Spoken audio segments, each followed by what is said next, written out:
The Springfield Rescue Mission is providing shelter for anyone who doesn't have a place to stay warm tonight. 22 News reporter Ashley Afonso explains how the rescue mission prepared for today's weather. While some are figuring out how to clear all the snow that piled up, others are trying to figure out how to stay warm. That's where the Springfield Rescue Mission steps in. They take in men who may not otherwise have a warm place to stay through the storm. We are ready for tonight. We are ready for the storm. We are ready every day. If we have an overflow, we are working with the city and with the police. If there is somebody outside, they're going to bring it here, and we have a place prepared for them already. Here at the Springfield Rescue Mission, they're able to shelter about 60 people. And they tell me that during these winter storms, they're often full. You know, if we run out of bed, we make some special accommodations. We don't let anybody out in the cold.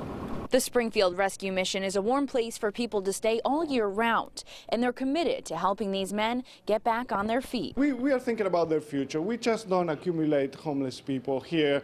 We try to give them hope, try to get them enrolled to the rehab program, try to give them dignity, respect, and hope for the future. The shelter, located on Taylor Street, opens each afternoon at 4 o'clock and remains open until 8 o'clock the next morning. In Springfield, Ashley Afonso, 22 News.